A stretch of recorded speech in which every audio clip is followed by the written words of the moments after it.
Uhuru Kenyatta has put school arsonists on notice, warning that perpetrators will face the wrath of the law.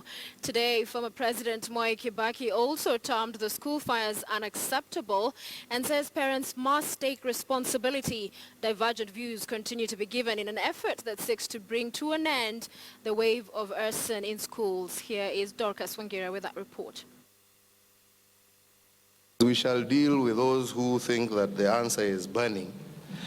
Watajua dawa ya moto ni moto, lakini pia we also as parents, as teachers, as guardians must also recognize that we must allow our children to breathe.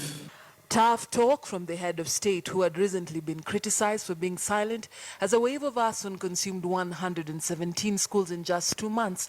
The president, speaking in Nairobi at the graduation of more than 2,000 youth trained in financial and entrepreneurial skills, also apportioned the blame to parents. Even as we deal with that, we also have to ask ourselves, what is, at the bottom of this, and start to try and deal with some of the challenges. Exam pressure brought upon by parents like some of the ones who are here. You must have an A. If you don't have an A, don't come home. Sentiments echoed by former President Mwai Kibaki speaking at Sarai Boys Center. Kibaki wants parents to take full responsibility for the conduct of their children. In recent times, fingers have been pointed at cartels, facilitating and manipulating the KCSE examinations, as well as the reforms being implemented by the Matiang'i administration as the reason behind the fire. The blame game has taken a back and forth dimension, from students to teachers to non-teaching staff, to the school administration, to the society and to the parents. Going by the president's word, students and teachers, colluding with them arraigned in court, are at the front line of the receiving end.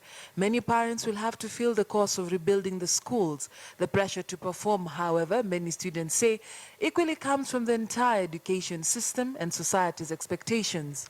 We couldn't go to the dorms till 10. That really affected us. We couldn't even have time to take shower. As you go from class 10 to a dormitory, you are so exhausted. Tunaogopa hata tunashindwa. Tuweke watoto nje wasomee hii mashule ya nje. Tufanye nini? NGOs in Kenya want each and every stakeholder in schools to ensure that high levels of disciplines are maintained in our schools, to ensure that such cases of arson should not be witnessed again.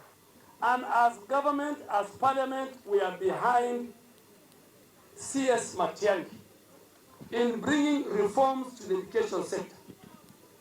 Matiang'i amesema ile pesa serikali inatuma hapa, it must be accounted for. Milo Boys Friends High in Webuye is the latest school in the line of fire. 3 students arrested over a fire triggered by the death of a student allegedly beaten by a teacher. Even though the education CS says the affected schools are a minor fraction of the country's schools, several leaders want the fires declared a national disaster. Dorcas Wangira, KTN News.